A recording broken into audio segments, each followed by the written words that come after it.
because it's like, yeah, I want to stay later than everybody else at the recording studio. And I do, every night, want to stay later. And everybody is like, you know, I mean, people are burdened. They need to go home and sleep, you know, and I don't understand go home and sleep, so. Yeah. Stevie Nicks certainly started off her solo career with quite the bang.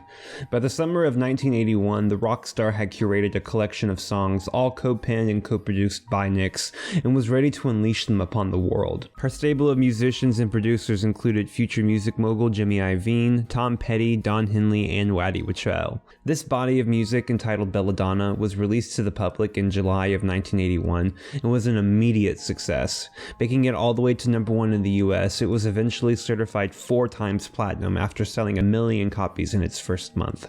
The lead single, Stop Dragging My Heart Around, was a duet with Tom Petty and the Heartbreakers, and was a huge hit in America, making it all the way to #3. The pairing of Tom Petty and Stevie Nicks was a long and enduring partnership, with the two maintaining a close friendship over the years as well. The subsequent singles were met with similar degrees of acclaim and success as well, with her duet with Don Henley, Leather and Lace, making it all the way to #6, and is one of Stevie Nicks' and Don Henley's most popular hit songs. Though it was the album's 3rd single, Edge of 17, that proved to be the most enduring, having been referenced, sampled, and covered by many artists since its release.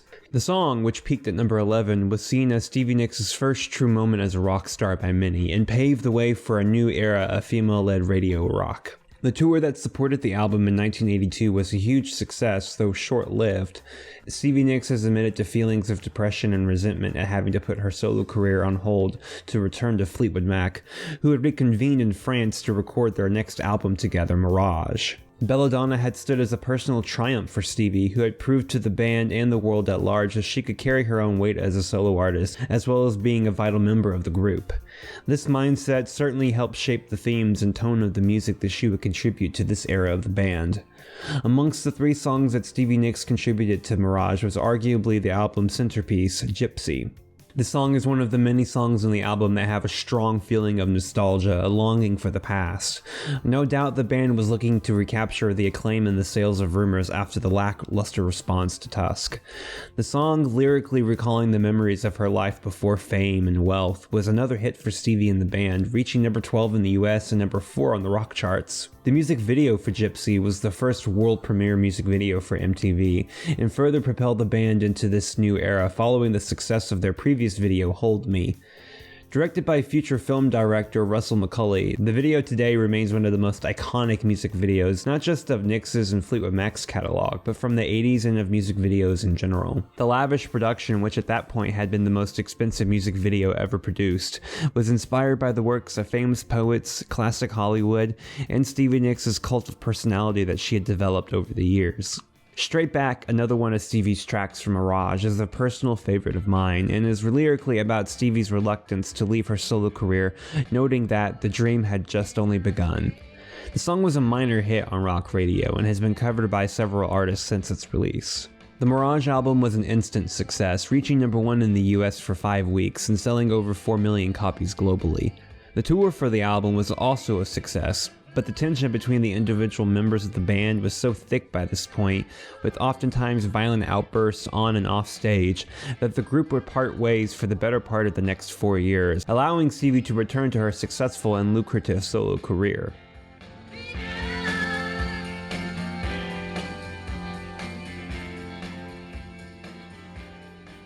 Her next solo album, The Wild Heart, was another huge success, reaching #5 in the US and selling over 2 million copies.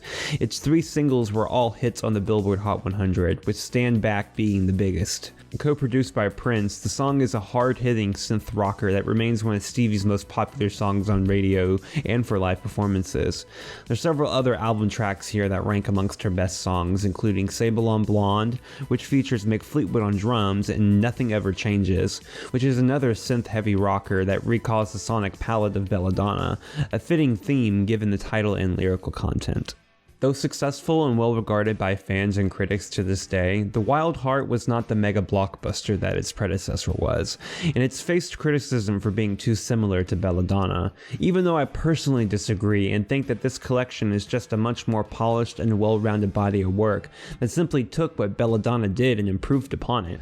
Stevie's first 2 solo albums, along with her early Fleetwood Mac output, makes up the bulk of her well-known songs, and once you've amassed such an impressive body of work, your later work will be held to an increasingly higher and unfair standard. I mean, just ask Michael Jackson, Lady Gaga, Mariah Carey, Katy Perry, Janet Jackson, you get the point. And so as hard as she would try, Stevie would struggle to replicate the success of these first 2 albums for the next decade. Her next solo album, Rock a Little, was released in November of 1985 and was another hit for her, landing at number 12 in the US and being certified platinum for selling 1 million copies. Like her previous 2 records, the album produced 3 hit singles, all of which made it to the Billboard Hot 100.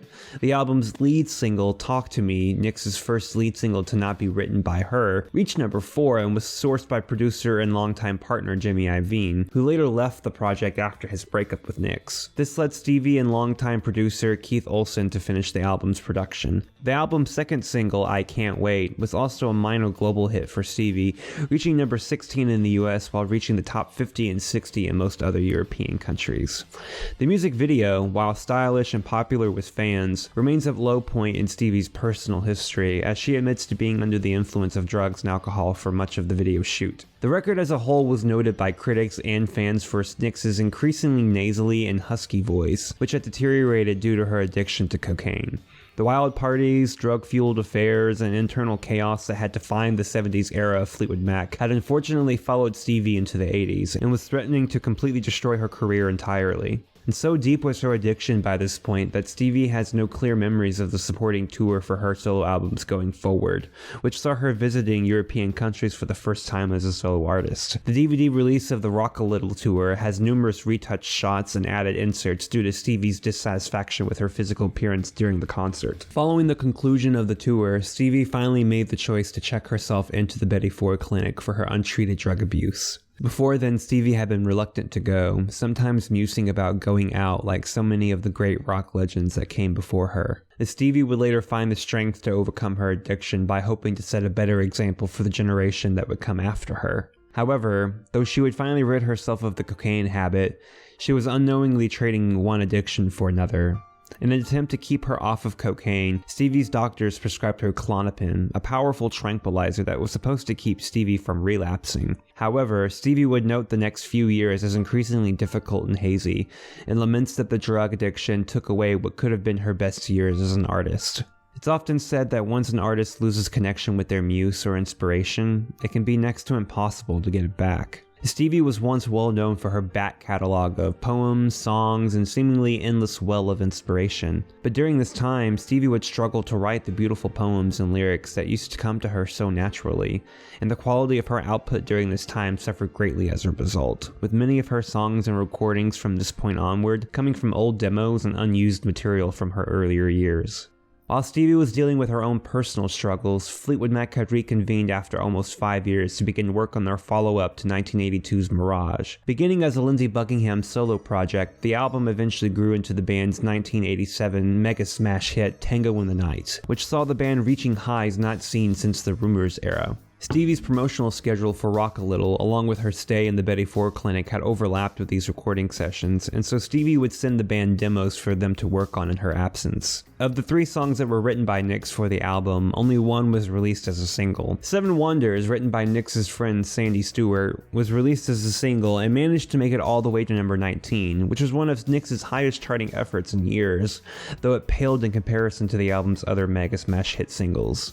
Buckingham states that Stevie was only present for about 2 weeks of the album's 18-month-long production schedule. As she was still in recovery from her drug abuse, her recorded vocals were often unusable and would have to be tossed out after she'd left the studio. Stevie's other 2 songs, Welcome to the Room, Sarah, and When I See You Again, actually feature lead vocals from Lindsey, as her backing vocals were deemed unusable. Stevie herself has stated that this was not a pleasant time for her, as she deeply resented Buckingham and the group dynamic as a whole by this point. Things came to a boil just shortly before the launch of the supporting tour for Tango in the Night, during which Buckingham shocked everyone by announcing his departure from the band. According to John McVie, Stevie became violent and physically assaulted Lindsay, eventually chasing him out into the streets. Lindsay's departure would send Fleetwood Mac into a tailspin that they would struggle for the better part of a decade to climb out of. The band sauntered on like always, with Stevie and Christine now taking center stage, though this wouldn't be for long. Stevie's dependency on Klonopin would eventually take over her entire life, leaving her bored, unfulfilled, and worst of all, uninspired. Following the release of Tango in the Night and the accompanying tour, Stevie would release her fourth studio album, The Other Side of the Mirror, which reached number 10 in the US and did spawn one successful single, Rooms on Fire, which reached number 16 in both the UK and the US while topping the US rock charts. However, this would be Stevie's last top 20 single as both a solo artist or as a member of Fleetwood Mac. Stevie's solo career would continue to decline from this point onward, and even though the tour was a success for Stevie, it was another one that she had no memory of due to her Klonopin dependency. Stevie's next release with Fleetwood Mac, 1990's Behind the Mask, would be her last for several years. Her contribution to the album was bigger than previous group albums, though none of her songs were successful on the charts, and the project as a whole was regarded as a sharp decline from Tango in the Night. Love is Dangerous was the only song written by Nicks to be issued as a single in the US, where it did well on the AC and rock radio charts, but failed to chart anywhere else. Stevie Nicks would officially leave Fleetwood Mac following the completion of the Behind the Mask tour.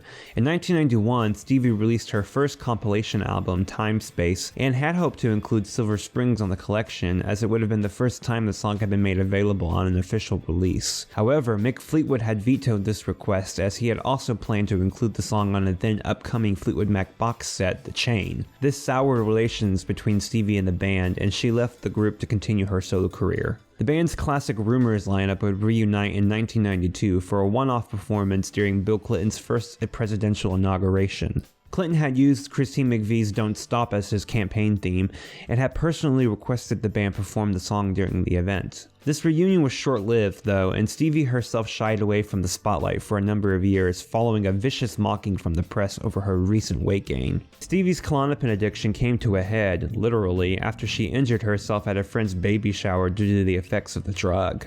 Stevie would check herself into rehab once again and made a personal promise to herself that it would be for the last time. A promise that she would make good on. Since her second stay in rehab, Stevie has remained free from cocaine, Klonopin, and all other hard drugs, and has preached the importance of rehab and recovery from drug abuse ever since. Stevie's next solo project, Street Angel, released in 1994, was a commercial disappointment compared to her previous works.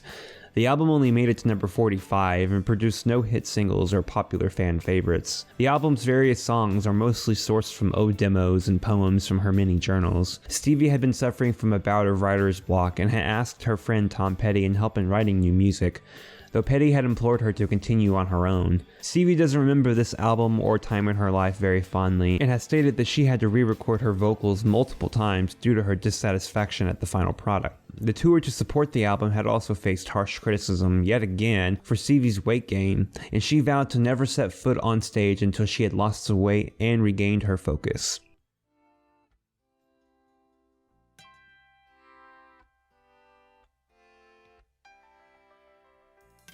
By 1996, Stevie Nicks had beat her addiction to cocaine and Klonopin, slimmed down to a much healthier size, and was recharged and ready to take the world by storm yet again. And as had been the case so many times beforehand, former boyfriend Lindsey Buckingham reached out to his former bandmates and helped in recording some new material, including Stevie herself. The two, alongside Mick Fleetwood, recorded the song Twisted for the hit blockbuster Twister, which reignited interest in Stevie and the band. Following some incredibly fruitful and for once peaceful recording sessions, the band decided the time was right for a full-fledged reunion. The band's 1997 live album and tour, The Dance, was a massive global success and saw the band returning to their previous Rumors acclaim. Amongst the massive collection of hits, the band also performed several songs that had long been fan favorites, such as Stevie Nicks' Silver Springs and Landslide, eventually releasing both of them as singles. Landslide in particular was a huge success, reaching number 51 and charting around the world globally. Both Landslide and Silver Springs did incredibly well on the rock and AC charts, and Silver Springs even received a nomination at that year's Grammy Awards ceremony. The tour was a resounding success, grossing over $44 million, and the album itself has sold over 6 million copies globally. By this time, fellow bandmate Christine McVie had chosen to retire, leaving Stevie and Lindsay as the main creative force of Fleetwood Mac for the next 16 years. But it wasn't just the band that Stevie was ready to take charge of. She was also ready to reclaim her solo crown as the reigning queen of rock and roll. Over the next few years, Stevie would work tirelessly on new music, with an arsenal of producers, collaborators, including many fresh faces in the industry that had been inspired by Stevie herself, such as Sheryl Crow and Natalie Maines of the Dixie Chicks. Sorry, the band formerly known as the Dixie Chicks. Unlike her past few studio projects, the songs on this collection, entitled Trouble in Shangri-La, were largely new compositions with only a few dating back to previous years. One of the album's singles, and my personal favorite, Planets of the Universe, dates back to the Rumors era and has actually appeared in its sparse demo form on several deluxe reissues of that album. Here, the song is reimagined as a hard-hitting dance rock track and features some of Stevie's best vocals since her 80s heyday. The single was a success on the dance charts, reaching number 1 in August of 2001, while also earning her first solo Grammy nomination since 1991. The album was released to critical acclaim and was her biggest-selling solo album since The Wild Heart, reaching number 5 and earning herself a gold certification. Stevie's career was on an all-time high. Her shows were selling out, and a new generation of artists were just starting to emerge that had taken inspiration from her, the same way that she had done with the legends that came before her. She had weathered the harshest storm and had come out of the other side stronger than ever. Together with Lindsey Buckingham, she returned to Fleetwood Mac and would steer the ship alongside her former lover for the next decade. The duo would pen the entirety of the next Fleetwood Mac album, Say You Will, which was another solid commercial success, debuting at number 3 and earning a gold certification while spawning several hit singles on adult contemporary radio, including the title track, which was written by Stevie. The group continued on as a foursome, touring all over the world and enjoying popularity as a nostalgia act. But little did Fleetwood Mac know, at the turn of the century, a familiar story would unfold before them yet again, and a new generation of musicians and music lovers would rediscover the joys of Fleetwood Mac and Stevie's vast back catalog in fresh, exciting, and sometimes dramatic new ways.